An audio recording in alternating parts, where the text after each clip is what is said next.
Thank you so much for attending today's Glyconet webinar. My name is Anjali Parthasarathy, and I'm a PhD student in Dr. Simon Wisnowski's lab at the University of British Columbia, and I will be the chair of this webinar today. And it is my absolute pleasure to introduce you to Dr. Charles Gauthier, who will be giving a talk titled The Total Synthesis of Burkholderia-Inspired Glycans from Vaccines to Biosurfactants.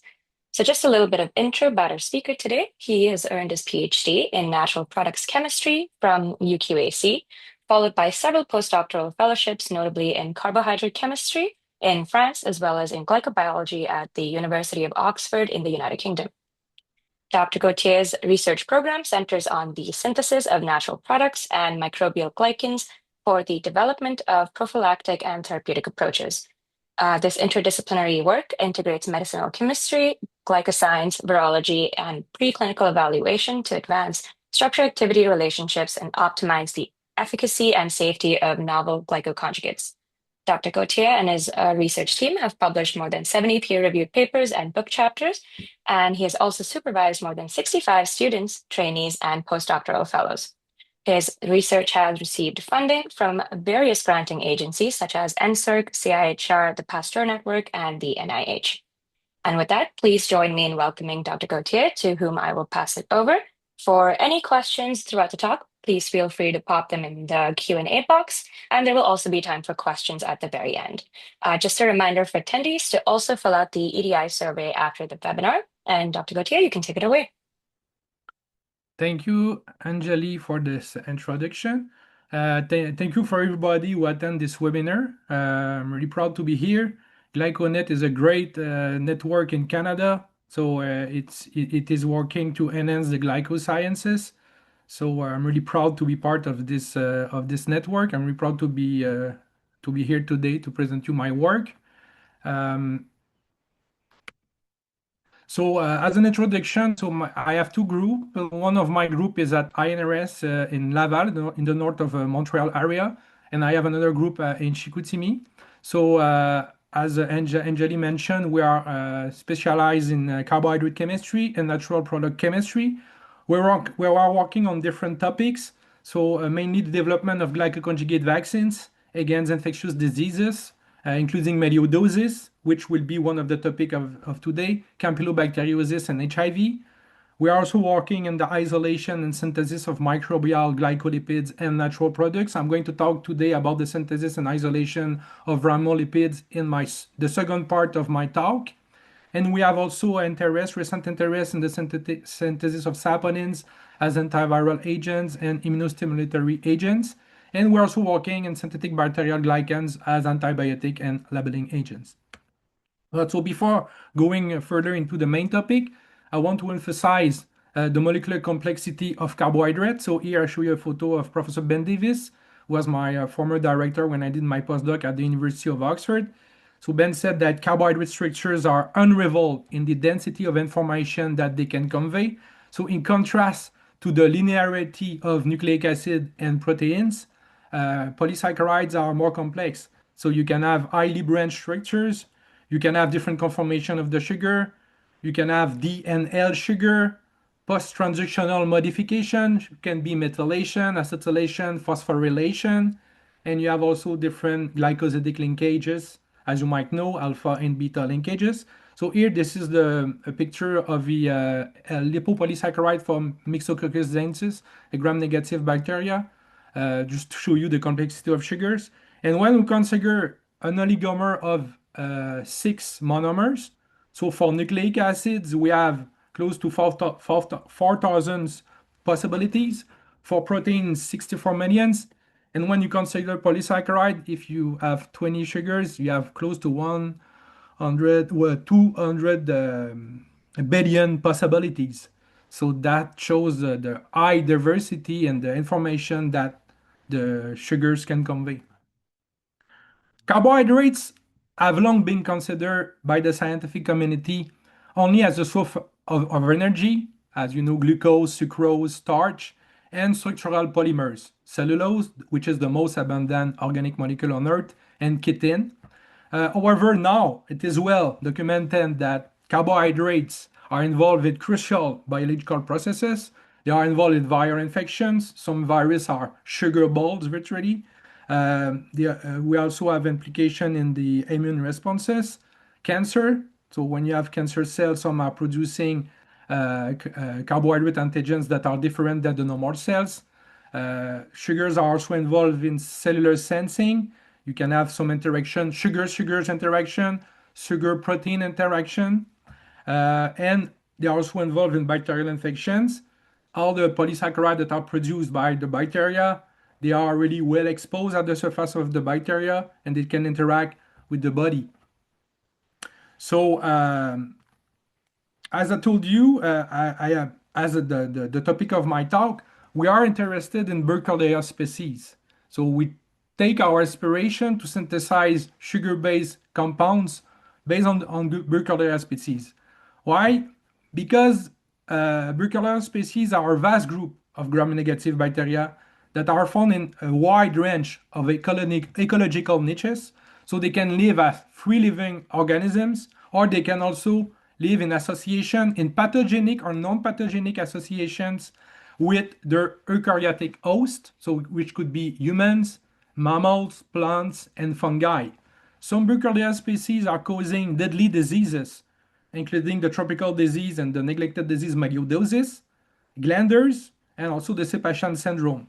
And other members of the Burkholderia genera are known to promote plant growth and also protect them from pests. And Burkholderia species have also an important technological potential in the bioremediation. They produce hydrolytic enzymes that can degrade natural and synthetic pollutants, including polychlorinated biphenyl and methylparathione. And least but not last, Burkholderia species are known to produce a large diversity of natural products. Some are promising lead compounds for drug discovery programs by the pharmaceutical industry. Oh, I have a problem. Okay. So, as I mentioned, Burkholderia species are a great source of structural diversity. Here, I just want to show you some compounds that are produced by these bacteria from diverse biosynthetic origins. So, for instance, you have deoxygliadobactin C, which is a proteasome inhibitors, melioidosis, which is a cytotoxic siderophore, which helps the bacteria to gather the iron in the medium. And you have also antimicrobial and current sensing modulators, HMEQ and HMEQ-NO. You have some antifungal phenolic glycoside, such as glycosylation, antibacterial compound like budgesine A, which is able to restore the efficacy of beta-lactam antibiotics. And you also have rhamnolipids, which are really good biosurfactants and have interesting biological properties. So on this slide, you see some references in red. These are from my group where we have been interested in synthesizing these compounds and evaluating their bioactivity.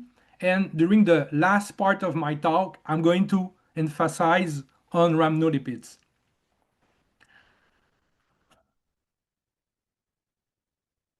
So coming back to melioidosis. Melioidosis is a neglected tropical disease. We even say this is a neglected tropical disease because it's not even on the World Health Organization of neglected diseases. It is caused by the bacteria Burkholderia pseudomallei, BP. It is a gram-negative bacteria that live in rice paddy fields, so it's mainly found in the water and in the soil. It is endemic to subtropical and tropical regions, although we now know that it is also endemic to USA. And it can infect all mammals, including humans, through various contamination modes, and it gives different symptoms. It could be septicemia, diarrhea. So because of that, it is known as the great mimicker because it is really hard to diagnose. And when you are infected with BP, the mortality rates are as high as 50%. And these bacteria are really resistant to antibiotics. Some strains are resistant to all known antibiotics. And there is no vaccines available to prevent the infection of melioidosis. So here I show you the geographic distribution of melioidosis. where we have a consensus. So you see this is mainly in Australia, north of Australia.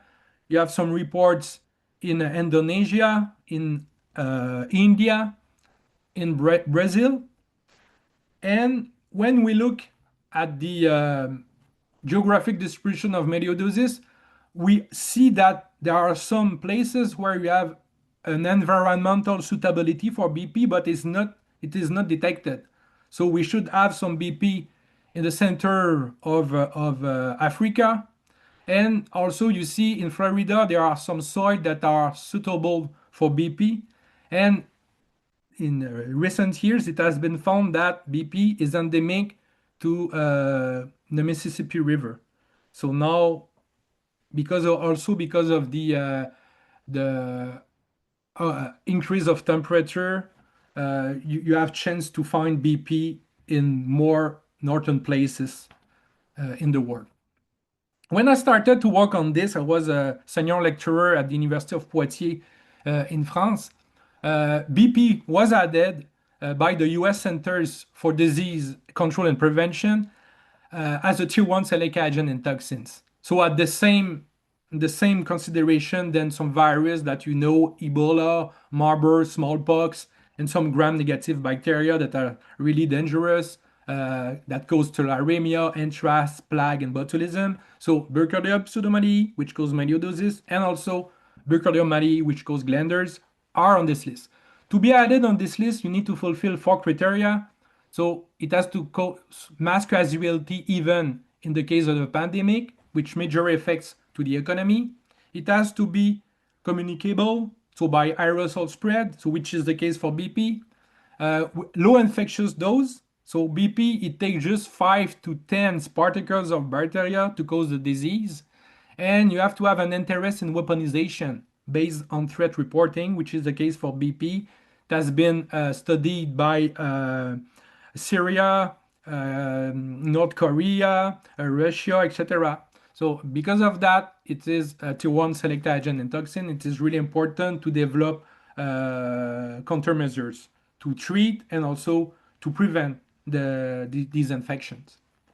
So going into the main topic of sugars, Burkholderia-Pseudomallei is producing a diverse array of polysaccharides, but these polysaccharides are conserved among the different strains that you find around the globe. So it is producing 3 different polysaccharides: a lipopolysaccharide, an LPS, which has a repeating O-antigen of low molecular weight with an anchor to the external membrane. It is also producing a capsular polysaccharide with a high molecular weight that is also linked to the membrane, external membrane. And in the biofilm, it is producing an exopolysaccharide, EPS, that is also a virulence factor. So all these polysaccharides are virulence factors. All these polysaccharides are the target of the immune response. And so they are compounds that we could use as mimics or as full polysaccharide to make potential vaccines, subunit vaccines against melioidosis and glanders, because also Burkholderia-Malei is producing the same kinds of sugars. So the problem is when you want to isolate polysaccharide from a bacteria, it is hard to access them. So the natural sources are limited to culturable microorganisms. For BP, you need to work in level 3 facility, in BCL3 facilities. So it is problematic. The isolation can be complex. The purification process can be complex. You have heterogeneity. When you isolate these polysaccharides, you have a different modification. You can have different length of the chain. And sometimes you can have contamination. Or notwithstanding these drawbacks, Merck developed in 1983 the first vaccine that is based on isolated polysaccharide, Novavax. So it is an unconjugated CPS isolated from 23 different serotypes. Organic synthesis is a promising approach when you want to make vaccines. It is reproducible. Usually it is reproducible. You can get pure compound, uncontaminated with bacterial substances, obviously, because you're not working with the bacteria. And you can vary the chain length, and you can functionalize the anomeric end, usually, of the oligosaccharide in order to add a spacer, and then you can conjugate it to a protein to make the glycoconjugate vaccines because you need the protein to induce an immune responses. So the first semi-synthetic, should I say, glycoconjugate vaccines that have been developed is the Kimi-Ib, developed by Eber Biotech in 2004, so in Cuba. So now nowadays this vaccine is protecting a lot of children against meningitis, not only in Cuba but in different parts of the world. So as you can see on the pictures, it is the B cell epitope. So this is 8 repeating unit of the capsulopolysaccharide of the bacteria with a linker and tetanus toxoid as a protein carrier. So there is another glycoconjugate vaccine coming from synthesis that is currently developed against Shigella flexneri serotype 2A. So this bacteria causes shigellosis, enteric diarrhea, and so Laurence Muller, doctor at the Pasteur Institute, where I did my first postdoc, she developed a pentadecasaccharide that is obtained by synthesis, and it is linked to tetanus toxoid. So this conjugate passed phase 1, passed phase 2 also. These results are published in the Lancet, and now it is going into phase 3 clinical trials. So and there are also different other glycoconjugate vaccines that are currently developed, but these are the ones that are the most progressed. So for coming back to pseudomallei, can we use the polysaccharide of BP as vaccines? And the answer is yes. So as I mentioned, surface polysaccharides are highly conserved among BP strains. You can find anti-LPS antibodies in patients that survive from melioidosis. And when you inject mice with either the LPS, the CPS, or you inject with anti-CPS antibodies, as compared to the control group, you have a higher survival of mice that are vaccinated with this compound.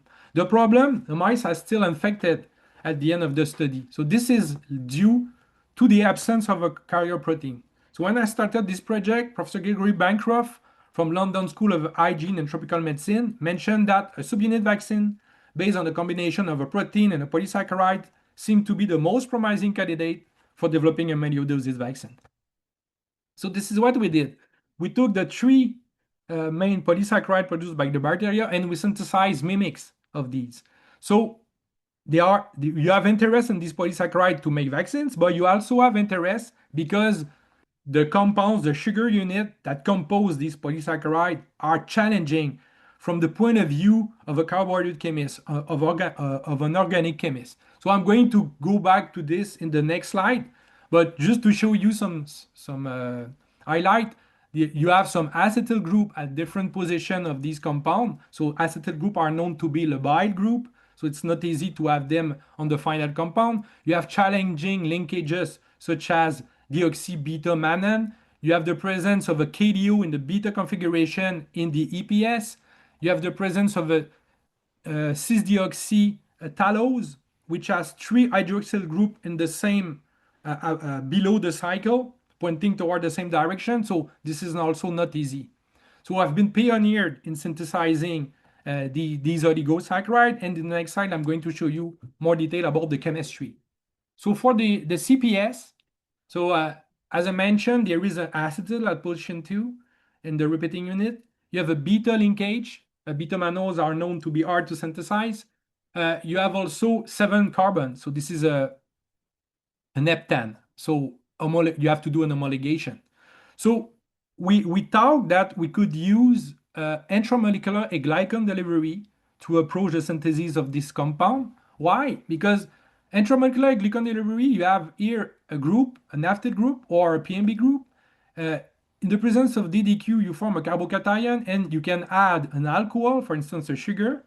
You form a mixed acetal with RNS mixture, but that's not a problem. And when you activate the ammonic position with an electrophile, if you have a thioglycoside, for instance, the glycon will be delivered toward the beta phase. And then after hydrolysis, you will end up with your beta-monoxide major. Usually it is exclusively beta-monoxide, and with a free alcohol at position 2. So this position became free, and then you can acetylate it. So this is what we did with Marielle Tamnik. In fact, was my first PhD student. We synthesized monosaccharide and disaccharide representing 1 or 2 repeating unit of this CPS with the acetyl at position 2. So we synthesize deoxymanoheptane with thiophenyl glycoside at the anomeric position. We did the intramolecular glycan delivery with activation using diluted condition because this is an intramolecular reaction using the MTST, and we got only beta monoxide. And after that, we did the acetylation and we deprotate the allele and we elongated to get a disaccharide. So when we add a free position 3, we add some migration because when you have a 6 diol, the acetyl can migrate from the 2 to the 3 position. But that's why we also synthesized the propylated version. It was to simplify the analysis of this compound. And at that time, we didn't have money to conduct a mice study. So we checked with STD and MRs if we can have interaction with an antibody. So we tested the acetylated version of the disaccharide and also the unacetylated version because we didn't know at that time if the acetyl groups would be important in the recognition with the antibody. And it was the case actually. They were really important. If you check the STD and MR effect, you have a strong STD effect for the acetyl group and also for some protons that are in the top position of the sugars. And you have no STD effect at all when you have the deacetylated compound. So this was a proof that the acetyl group are really important for the immune recognition. So after that, we're interested in synthesizing β-Kdo containing oligosaccharide, such as the EPS of BP. So the EPS of BP, this is a repeating unit, a tetrasaccharide with a trigalactoside and a Kdo in the beta configuration. Can we find β-Kdo elsewhere? Yes. So we have β-Kdo in CMP-Kdo, which is actually the activated sugar nucleotide processed by Kdo-glycosyl transferases to make different type of Kdo containing oligosaccharide.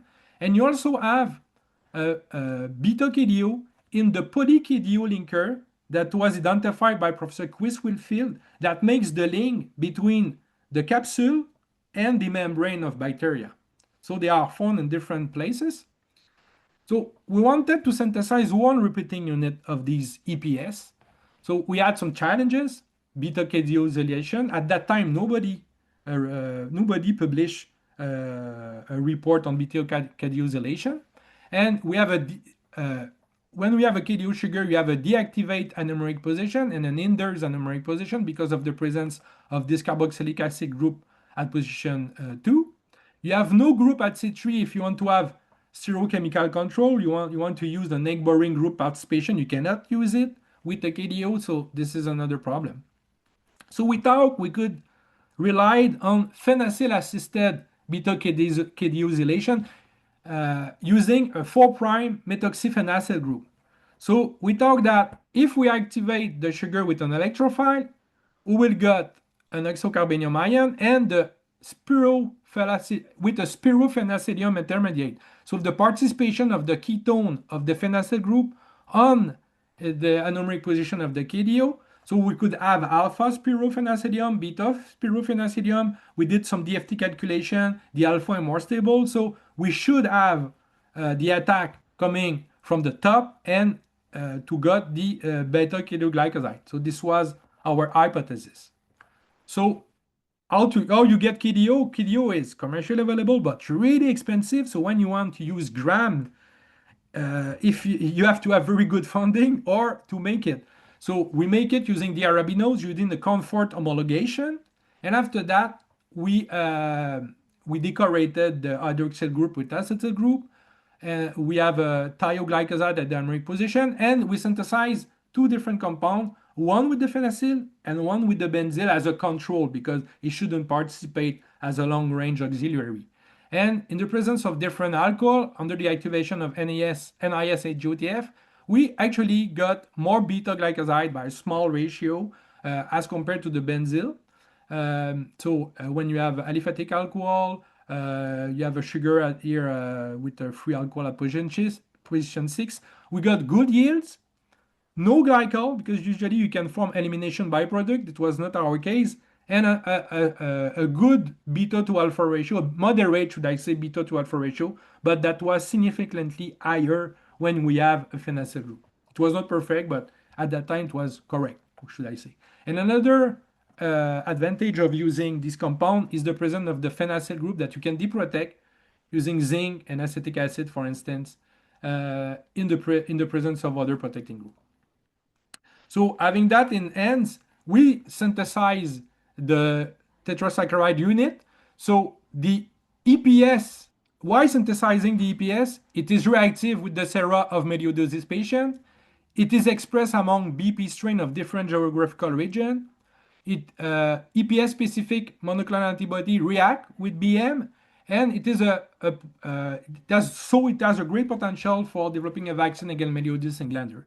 Here I'm going to go fast on this because I have other slides for you. So how I managed to get the tetrasaccharide, we synthesized a galactose, we did a glycosylation with the terbutyl-silylidene group that hindered the top position, so we got an alpha glycoside.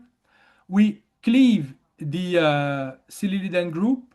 We did an acetylation with Yamamoto acetylation with lacroacetyl, and then we did a galactosylation. We got a trisaccharide. We deprotect the anomeric position, so which was an allele, transform it into a phenyl trifluoroacetamidate, and after that, we did the last glycosylation with a Kdo acceptor that was synthesized from Kdo coming from Comfort.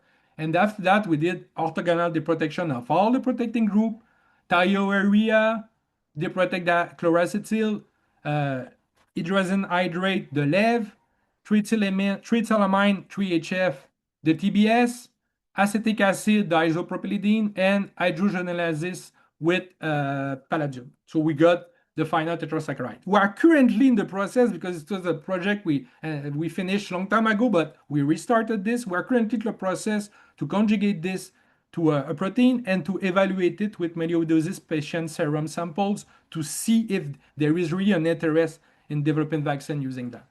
So the structure of the last polysaccharide is LPS O-antigen.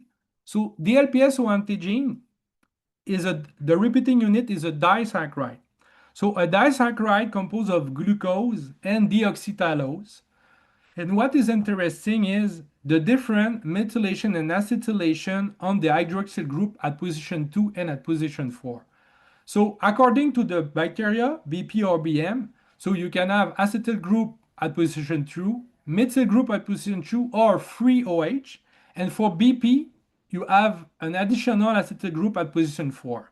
And you also have, at the end of the O-antigen, you have an enzyme, a methyltransferase, that transfer a methyl to the position 3 of the deoxytallose, ending the chain.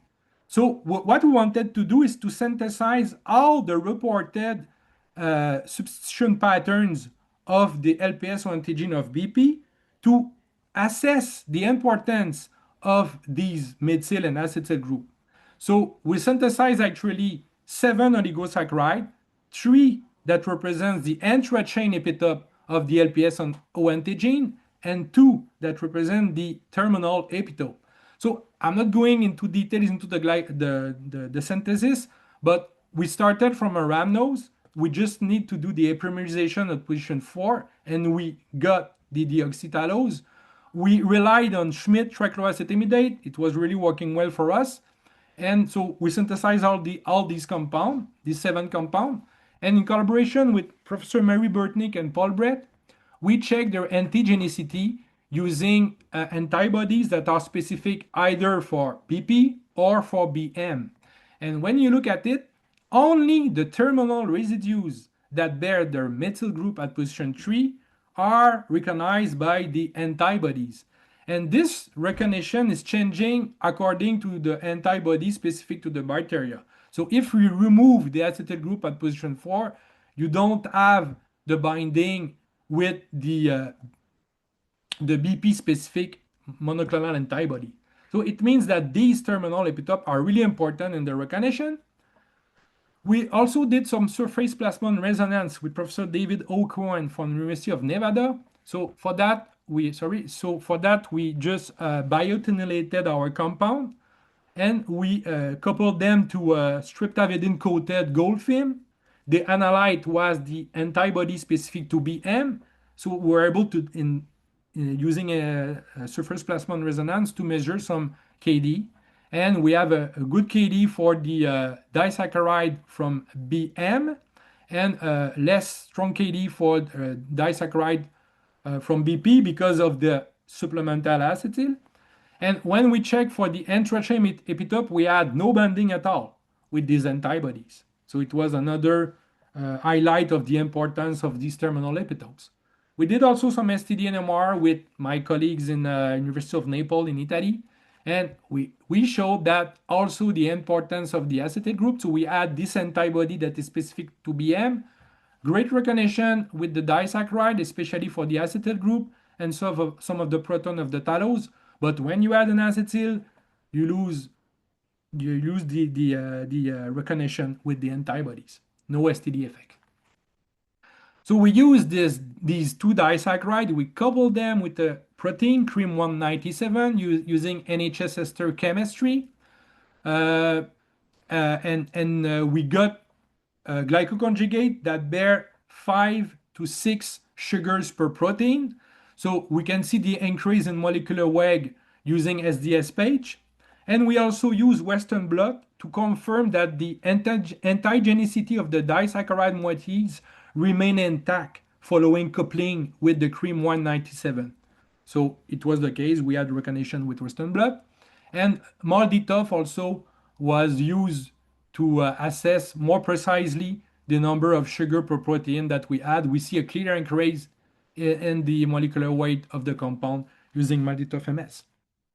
The mice were injected with the compound at D0, D21, D35, and at D49, the blood were collected, and we check for the antibodies in the blood serum sample, and we check if there was recognition with the native LPS antibodies. It was the case for the disaccharide 6. We have a good immunogenicity. For disaccharide set, it was quite low, and we were surprised about that because why it is so. So we check with melioidosis patient serum sample, and we had a recognition for disaccharide 7. So we think this is probably an hole in the repertoire of B cell from the mice. So mice might not be a good model for melioidosis.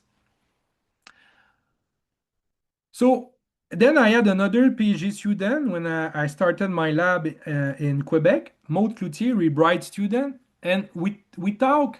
We could synthesize compounds that have both epitope, actually, the intrachain and the terminal epitope. So to have tetrasaccharide, one specific to BP, one specific to BM, according to the presence of not of disacetyl at position 4. Then we devised a synthetic route starting from glucose. We did iterative glycosylation deprotection using NES-AGOTF for glycosylation and DDQ-DCM to water to deprotect the PMB group. So here you see that we also have a rhamnose here because it was not easy to make glycosylation on the deoxytalose intrachain. So we had to use a rhamnose, but we can cleave the livinyl oil and did an oxidation reduction to get the deoxytalose configuration. And after the protection, we got these two tetrasaccharide in good yields and good mass to make the next assays. And for that, we thought maybe we could directly test them using melioidosis patient serum sample. This is what we did in collaboration with Professor Narisara Shantratita. We tested our 7 oligosaccharide plus the 2 tetrasaccharide with the both antigens. And these tetrasaccharide were highly recognized by melioidosis patient serum sample with the polyclonal antibodies that you have in the blood. And this recognition was as high as the native LPS. And you see the other 7 oligosaccharides, they have good recognition, but not as high as the tetrasaccharide. So we are currently using all these, we have been funded by CIHR, we are currently using all these uh, LPS, CPS, and EPS epitopes to make multi-component glycoconjugate vaccines. And this is a work in progress in our lab. So Kameshwar Prasad is also working to develop a new approach to synthesize longer oligosaccharide. So I'm not going to go into details because of lack of time, but he synthesized a disaccharide that can be converted into an acceptor or a donor, and we use the alkenyl carbamate donor that can be activated with gold catalysis. We got quantitative yield for the glycosylation, and when we have this tetrasaccharide, then we can remove the NAP group, cap with the talose with the methyl, deprotect the allele, and then add the glucose. And so really 2 weeks ago, we got this hexasaccharide with the conjugate with cream. And now we got the decasaccharides using this approach that we are planning to also conjugate, and this compound will be tested soon. So I think I will be short in time, but I want to talk about another project in my group, which is related to rhamnolipids produced by Burkholderia species. So rhamnolipids are really important because they have very low critical micellar concentration. They are non-toxic, they are biodegradable, so they are used by the cosmetic industry, by the detergent industry, in bioremediation of soil to protect the soils. They have also interesting biological properties. But the main problem with rhamnolipids, they are produced by pathogenic bacterial species. When I started in Laval, I worked with Eric Desiel and we identify a bacteria that is non-pathogenic to human, which is called Panthewea ananatis. And Panthewea ananatis causes pink disease in pineapple.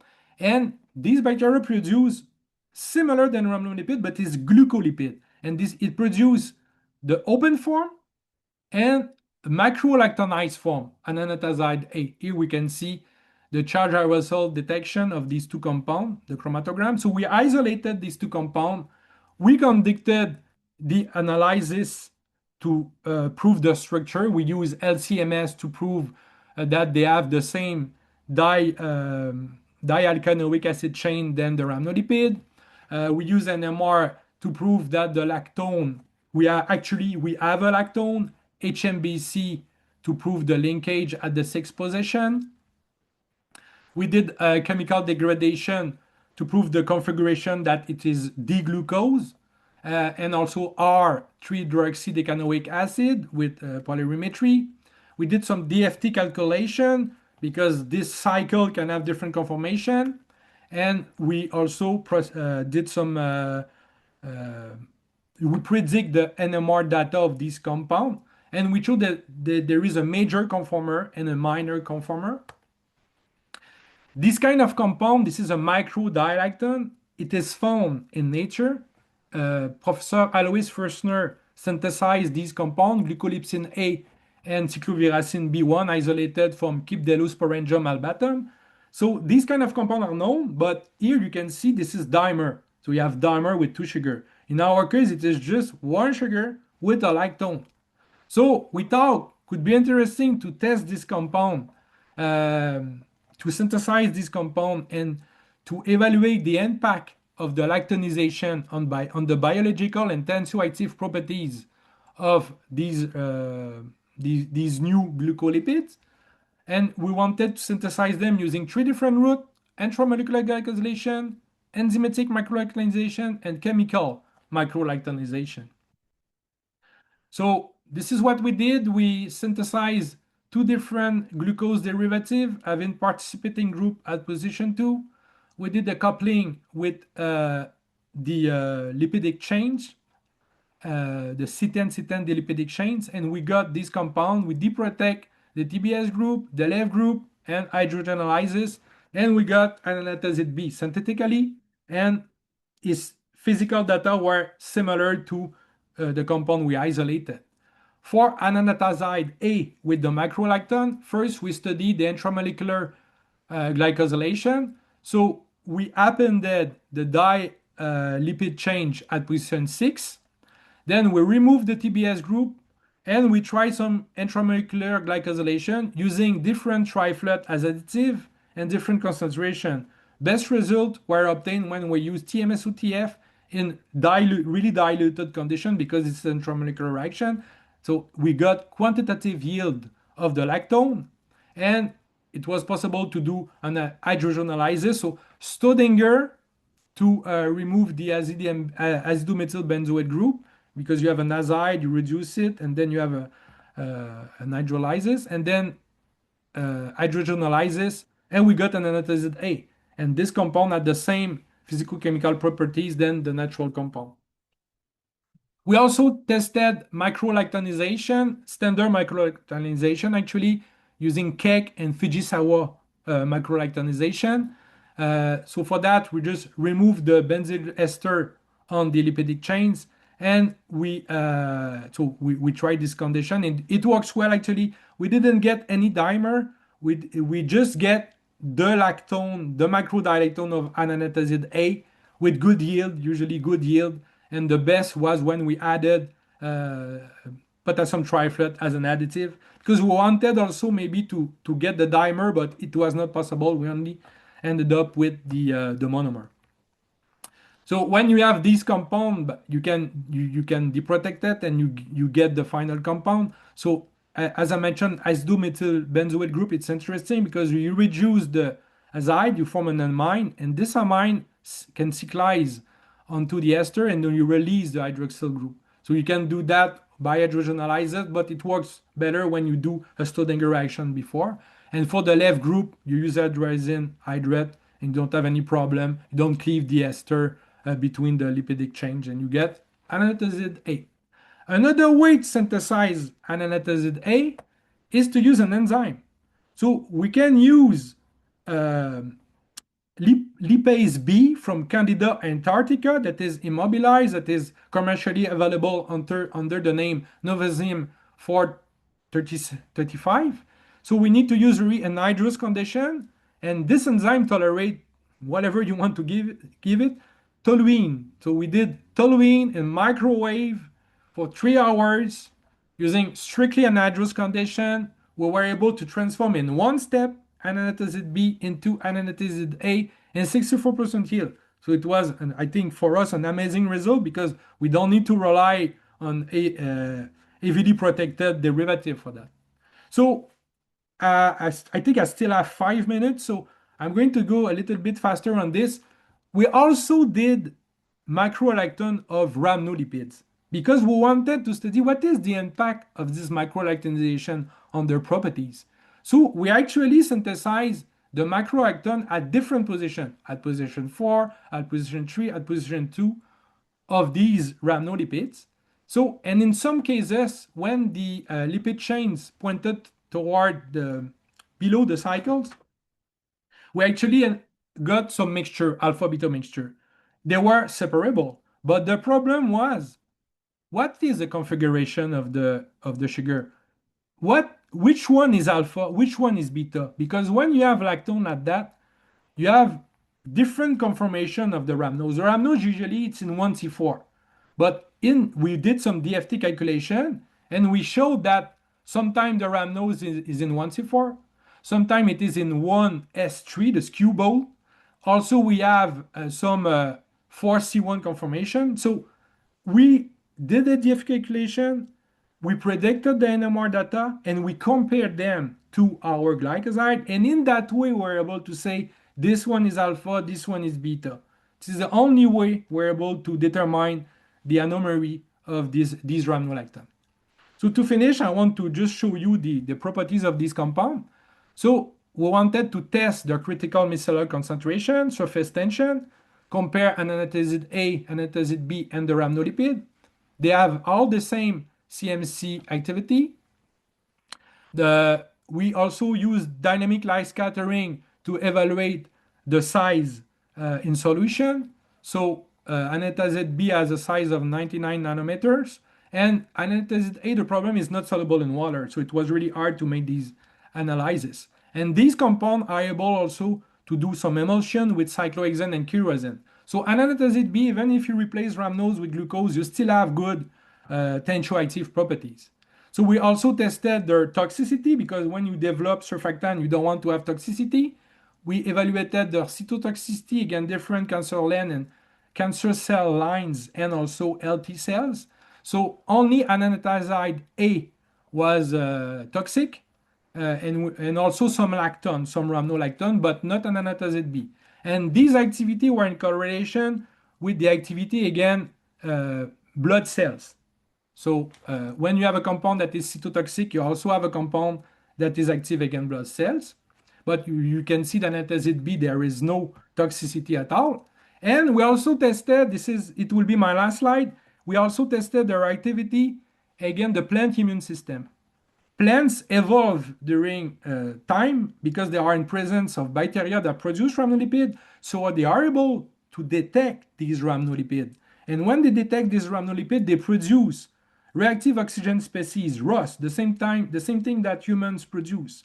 So we rely on measuring these ROS in the presence of our compound. And what we showed, we have rhamnolipid as a control. And anatazid B is able to be recognized by the plant immune system of Solanum nicopersicum, tomatoes. But when you have this lactone, you lose the recognition. And for the rhamnolactone, there was only one lactone that was still recognized by the plant immune system. It was the beta-1,2 lactone. And it is the lactone that showed the rhamnose in its native 1C4 conformation. So we can say maybe there is a link between the conformation of rhamnose and the recognition by the plant immune system. And this is interesting because it could lead to an accelerated growth of plants. Here I'm going to pass. This is what Joseph is currently doing in my lab, a PhD student. We want to modify actually the sugar position of rhamnolipid, make different kind of rhamnolipid, macrolactonize them, and study the reduced selectivity of the lipase on different sugar. This is a work in progress. So as a conclusion, we synthesize oligosaccharide that mimic the main polysaccharides from BP. Tetrasaccharide bearing the predominant LPS O-antigen epitope are promising antigens. We are currently developing multi-component glycoconjugate vaccines against melioidosis. We showed that we isolated and we performed the total synthesis of an anatazide from Pathoa nenatis. Anatazide B is a potent biosurfactant. Macrolactonization interfere with the biophysical properties of rhamnolipid. And we're currently synthesizing some anatazide analogs. I want to acknowledge all the postdocs, students, and trainees that are involved in this project, the collaborators, especially Professor Eric Desiel, Professor Stéphane Doré from France, and the people that were involved in melioidosis project from US, Paul Brett, Mary Burtnick, David Oken, Antonio Molinaro, and all the funding bodies. And also would like to thank you for your attention.